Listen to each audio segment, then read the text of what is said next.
હા, મફતમાં લાભ છે. આ તો બગાસું આવ્યું ને પતાસું મોઢામાં આવી ગયું. દગાવાડિયામાં અમારે કનુભાઈ ચૌધરી પરિવારમાં કથા હતી અને રોહિતભાઈ ત્યાં કથા સાંભળવા આવેલા અને એણે મને વ્યાસપીઠે કહ્યું કે આપણે ગાંધીનગરમાં એકવાર કથા કરવી છે. એટલે હું વ્યાસપીઠે પ્રાયઃ મારું મૌન હોય એટલે મેં એને કહ્યું કે ઠાકોરજી કરશે તો એ થશે.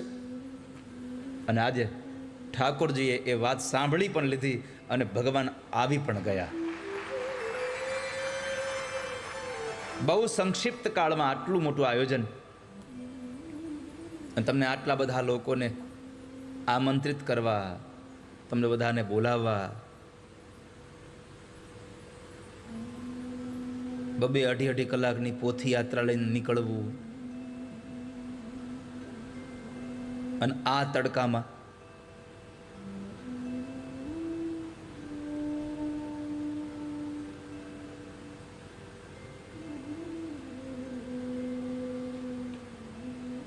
પણ આટલું સુંદર આયોજન જોઈ, આપ સૌ લોકોની આટલી હાજરી જોઈ, રોહિતભાઈની આટલા સંક્ષિપ્ત કાળની આ મહેનત, આ થનગનાટ ગ્રુપે આટલી સરસ મજાની આ કથા જ્યારે ગાંધીનગરને આપી છે, તો આ કેવલ ને કેવલ જો આ થઈ રહ્યું હોય તો એક પંક્તિ દ્વારા આ તમને ભગવાને આ બધું કરાવ્યું છે. એના માટે એક જ પંક્તિ,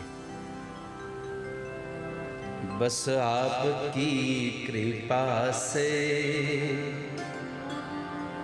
मेरा काम हो रहा है, बस आपकी कृपा से मेरा काम हो रहा है, करते हो तुम कन्हैया मेरा नाम हो रहा है, करते हो तुम कन्हैया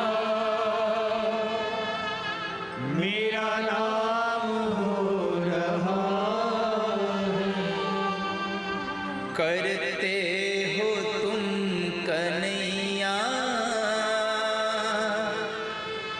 मेरा नाम हो रहा है, करते हो तुम कन्हैया मेरा नाम हो रहा है, करते हो तुम कन्हैया सब काम हो रहा है,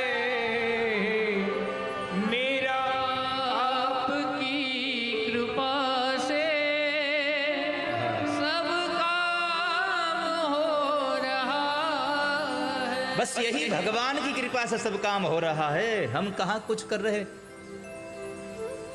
हमें तो पीछे से कोई पुशअप कर रहा है इसलिए ये काम हो रहा है, वरना कहाँ हम जाते हैं.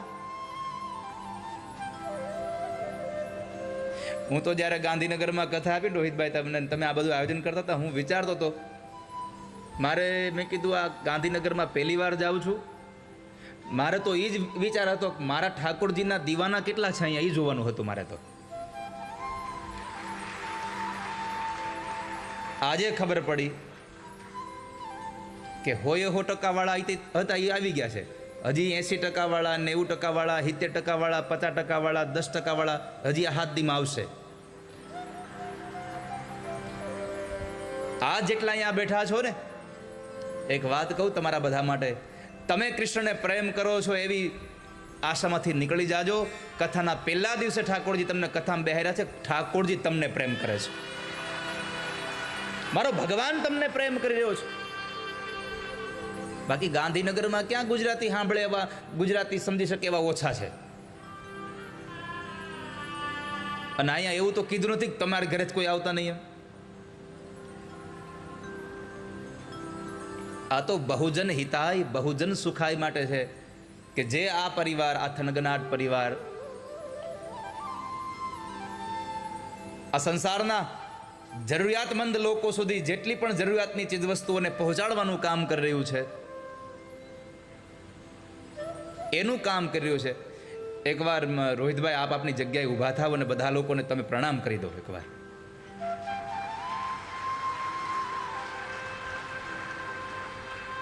આ માણસે અત્યાર સુધી ખૂબ સારા, જો કે આપ અહીંયા થનગનાર ગ્રુપને ઓળખો જ છો, કારણ કે રમવા જાઓ છો નોરતા, ગરબા રમવા જાઓ છો, બીજી બધી સેવાકીય પ્રવૃત્તિમાં જાઓ છો.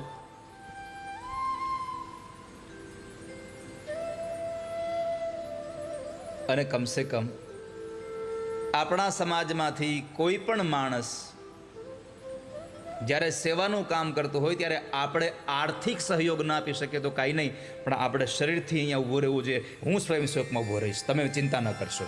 આ મંડપ વાળવો છે, મંડપ વાળવા વાળાની ચિંતા કરતા નહીં, અમારો પરિવાર મંડપ વાળી નાખશે. આ તો હું ખાલી એક્ઝામ્પલ આપું છું.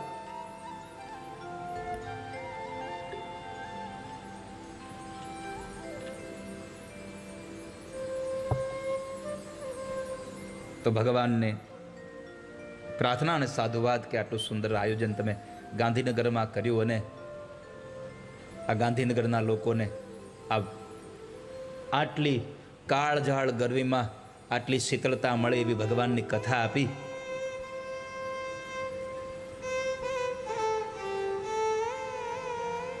ચૌદ તારીખે તથાસ્તુ વિદ્યાપીઠના એ દિવ્ય પ્રાંગણમાં ભગવાન ઠાકોરજીના એ દિવ્ય ચરણોમાં રંગોત્સવ 2025ની કથા વિશ્રામ થઈ. ગઈકાલે એક દિવસનો માત્ર વિરામ રહ્યો અને 16 તારીખથી લઈ અને 22 તારીખ સુધી રોજ બપોરે મારે તમને એક પ્રશ્ન પૂછવો છે. 3 વાગે કથા કરવી છે કે 4 થી 7:30 કરવી છે? 4 થી 7:30. 3 વાગે? અરે તમારી ભલી થાય. પણ મારે 3 વાગે આવવાનું છે, તમારે પાછું 2:30 વાગે આવવું પડશે. હા, અને અહીંયા અમારી એડવાન્સ રિઝર્વેશન ટિકિટ બંધ છે કે હું તો ભલે 5 વાગે જાઉં તો આપણી ટિકિટ તો ત્યાં રિઝર્વેશન છે, આપણી સીટ તો ગમે ને હશે. આવું અહીંયા રાખ્યું જ નથી. અહીંયા તો જે વહેલા આવે એ આગળ બેસી જાય, બાકીના જેટલા ગમે આવે વાહે બે પાછળ. ઠાકોરજીની ટ્રેનમાં ક્યારેય એડવાન્સ રિઝર્વેશન આવતું નથી. અહીંયા તો વહેલા એક વાત મારે તમને એ કહેવી છે. આજથી કથા શરૂ થઈ છે. તમારા લોકોને આજે કામ કરવું પડશે મારું. કરશો? કેટલા લોકો હાથ ઉઠાવો. મફતમાં છે, તમે ચિંતા કરતા નહીં કઈ. નહીં તો આ લોકોને એમ થાય કે હમણાં આગળ કોરો ચેક માગશે. સાવ મફતમાં છે. એક જ કામ તમારા લોકોએ કરવાનું છે. આજે આપણે એવું કામ કરવાનું છે કે તમારે ઘરે જઈ અને તમારા મોબાઈલના જેટલા પણ કોન્ટેક્ટ નંબર છે એ બધાને વોટ્સએપમાં એક મેસેજ નાખવાનો છે કે ગાંધીનગર સેક્ટર 11માં આજથી કથા શરૂ થઈ ગઈ છે, એક દિવસ પૂરો થઈ ગયો છે, તમને બધાને કાલે બપોરે 2:30 વાગે આવી જવા માટે વિનંતી છે. આવો મેસેજ તમારે એક વાયરલ કરી દેવાનો છે. આ લઈ જાય બેટા.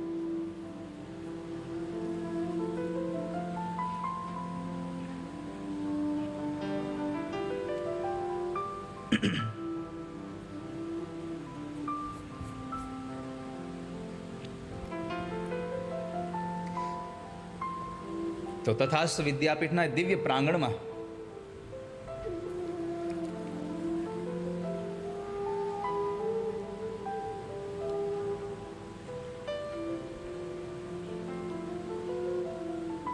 ચૌદ તારીખે રંગોત્સવની એ કથા ઉજવી અને એક દિવસનો વિશ્રામ અને 16 થી 22 ગાંધીનગરમાં કથા આજે શરૂ થઈ. 22 તારીખે અહીંયા કથા વિશ્રામ લેશે બપોરે, કારણ કે છેલ્લો દિવસ સવારમાં કથા છે. યાદ રાખજો, અત્યારથી બધું કામ નિપટાવી લેજો કે ભાઈ 22 તારીખે તો સવારમાં 9 વાગે પૂગી જવાનું છે. કેમ? 22 તારીખે બપોરે 12 વાગે કથા વિશ્રામ લેશે અને 23 તારીખે બપોરે 3 વાગે ફરી પાછી આણંદમાં કથા શરૂ થઈ રહી છે. એટલે આ બધું જ આ માળખું અહીંથી આખો છોડાવીને 23 તારીખે ન્યા ફિટ કરવાનો. 29 તારીખે આણંદમાં કથા વિશ્રામ લેશે બપોરે 12 વાગે અને 30 તારીખે ફરી પાછી રાજકોટમાં રેસકોર્સ મેદાનમાં લોહાણા સમાજની કથા ફરી પાછી 30 તારીખે પ્રારંભ થઈ રહી છે. આ અવિરત યાત્રાઓ ભગવાનની.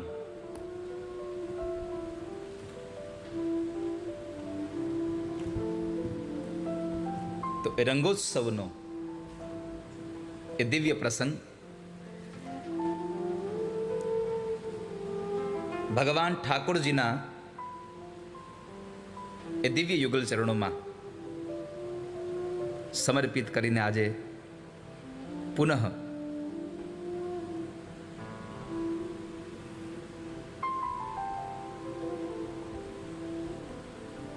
ગાંધીનગરમાં જ્યારે કથા શરૂ થઈ તો ખૂબ ભાવથી તમે બધા લોકો ઠાકોરજીને વાજતે ગાજતે આ પોથી યાત્રા લઈ અને અહીંયા આવ્યા. આજ મને મારા પોતા માટે એક શબ્દ યાદ આવે છે કે સકલ પદાર્થ હે જગ માહી ભાગ્ય વિના નર પાવત નહીં.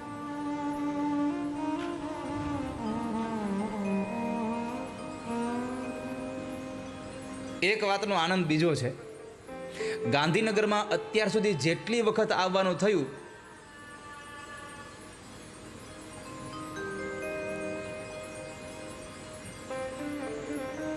એ બધું જ કંઈક ને કામ રાજકીય કામ માટે આવવાનું થયું. આજ પહેલી વાર ધર્મના કામ માટે ઠાકોરજી આપણને મોકલ્યા છે.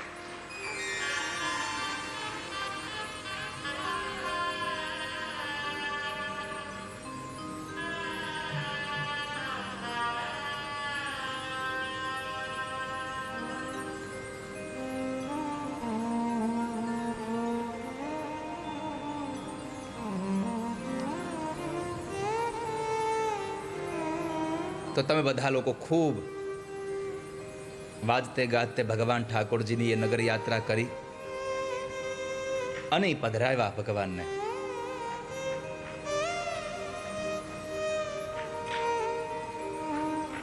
આનંદ કરતા કરતા ભગવાનને માથા ઉપર લઈને તમે બધા એવા છો. અહીંયા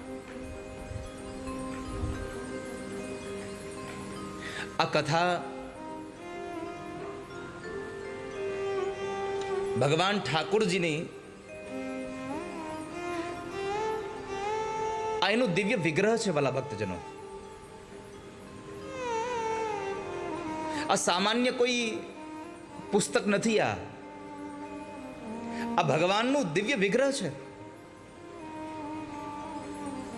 કે જેમાં સ્વયં પરમાત્માએ પોતાનું દિવ્ય તેજ આ ધરતીમાં 125 વર્ષ ઠાકોરજી રહ્યા ભગવાન કૃષ્ણ. અને એ ઠાકોરજી જ્યારે સ્વધામ ગમનની લીલા પ્રભાસ ક્ષેત્રમાં એટલે સોમનાથ પાસે જ્યારે કરતા હતા પ્રભુ ત્રિવેણીના ઘાટ ઉપર, ત્યારે ઉદ્ધવજીએ કહ્યું કે પ્રભુ તમે જતા રહેશો તો આ સંસારનો આ ઇન્સાન, આ મનુષ્ય જીવ ક્યાં જશે, કોના શરણે જશે?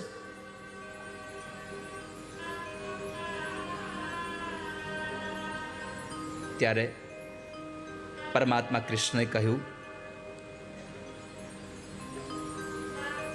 કે આપ ચિંતા ન કરો,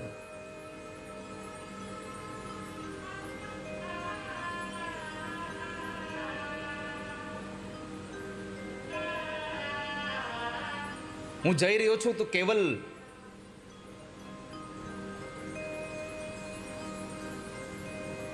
કેવલ મારા પંચ મહાભૂતના શરીરથી જઈ રહ્યો છું.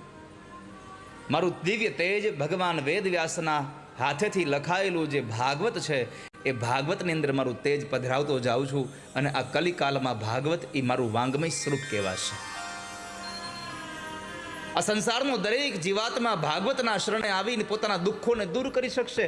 આ ભાગવત એટલો મહાન ગ્રંથ છે કે આ ભાગવતના શરણે જો કોઈ આવે તો માણસની જે પણ ઈચ્છા હોય ભગવાન સંપન્ન કરી દે છે.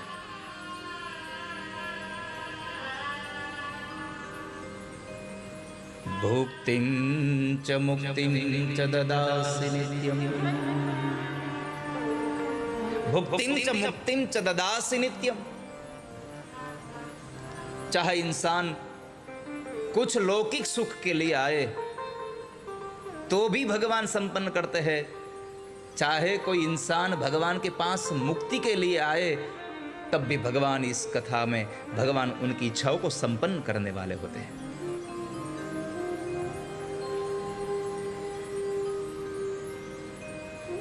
तो ये भगवान की ये कथा हम तक आई है।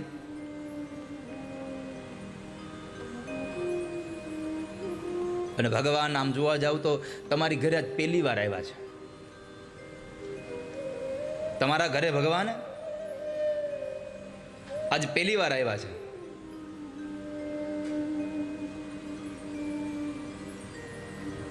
અને ભગવાન આવે ને, આમ તો મને ઘણી વખત લોકો કહેતા હોય જ્યારે જ્યારે કે કથા મળે તો કે હવે તમે ગાંધીનગર કેદી આવશો કથા કરવા? મેં કીધું મારે તો આજે જ આવવું છે, પણ ઠાકોરજી હમણાં ના પાડે છે। અને મારો એક જ જવાબ રહ્યો છે, જ્યારે ઠાકોરજી લાવશે ત્યારે અમે આવીશું।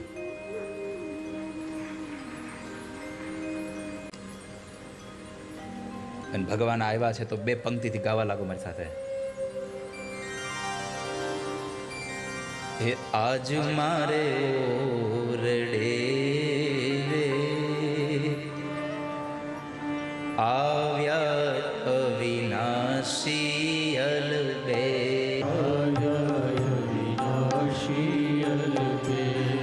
હે આજ મારે ઓરડે રે આવ્યા અવિનાશી અલબે।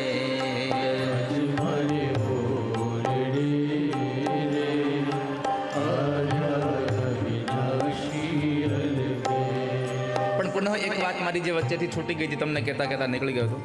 આપણી કથાનો સમય 4 થી 7:30 વાગ્યા સુધીનો રહેશે।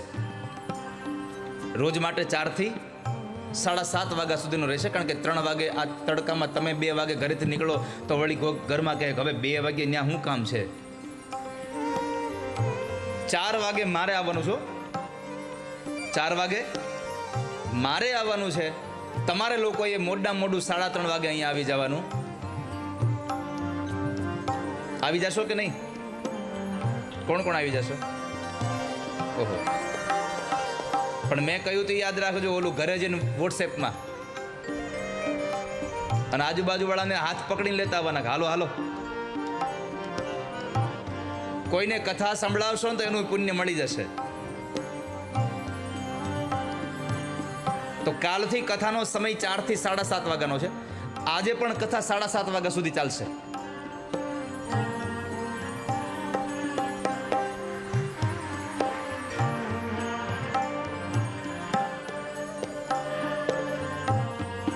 ભાવ છે આજ મારે ઓરડે રે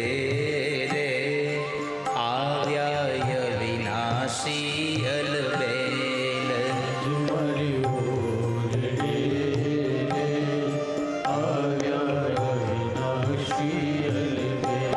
એ ભાઈ મેં બોલાવ્યા રે સુંદર છોગાવાળો છે।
શિયલ બેલ અજમાયો રે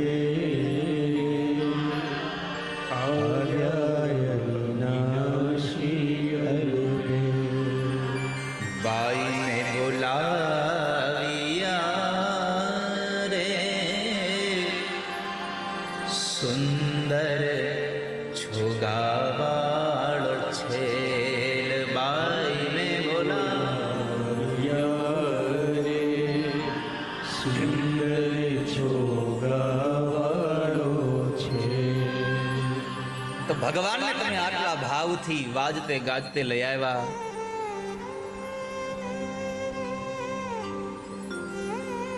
નિરખ્યા નેણા ભરી નટવર સુંદર શિશા શોભા શી કહું રે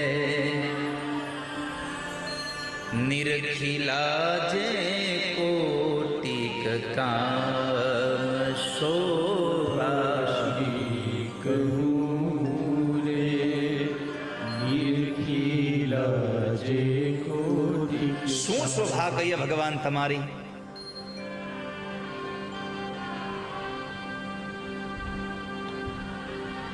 અને એ ભગવાન જ્યારે આવ્યા, સૌએ આપણે ભગવાનને અહીંયા પ્રસ્થાપિત કર્યા. અને કથાનો જ્યારે મંગળ દિવસ શરૂ થયો,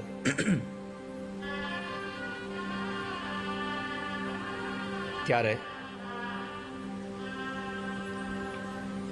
આજે પહેલો દિવસ.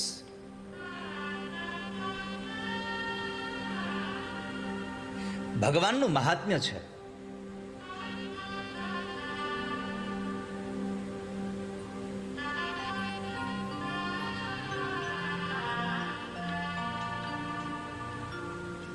ભાગવતનો માણસે મહિમા જાણવો જોઈએ.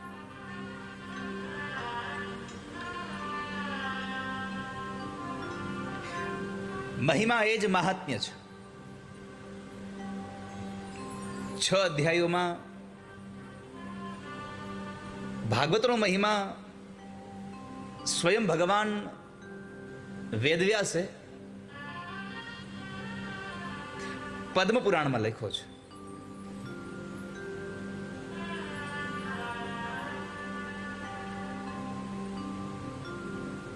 જ્યાં સુધી માણસ મહિમા ન જાણે ત્યાં સુધી એની કિંમત ન થાય કોઈ દિવસ.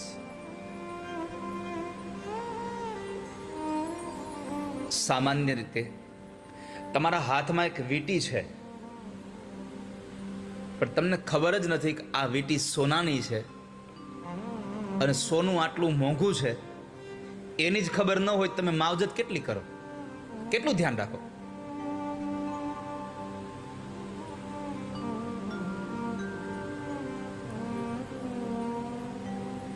તમને જ્યારે જે વસ્તુની કિંમત સમજાઈ જાય એ જ વસ્તુનો મહિમા તમને થાય.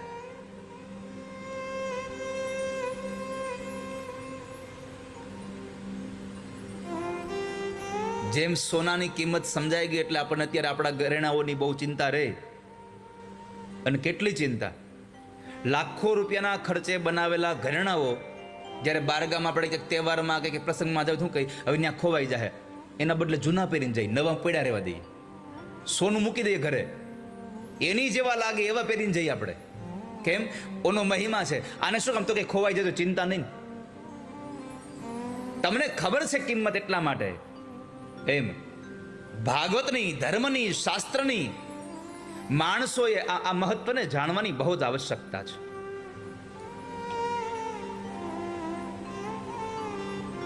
જાને બીનું હોય નહીં પરતીતિ, બીનું પરતીતિ હોય નહીં પ્રીતિ. રામચરિત માનસ એમ લખે છે કે જાણ્યા વગર તમને ક્યારેય પણ કોઈ વસ્તુમાં પ્રેમ ન થાય. અને જાણ્યા વગર થઈ જાય તો સમજવું આ પ્રેમ નથી, આ માત્ર આકર્ષણ છે.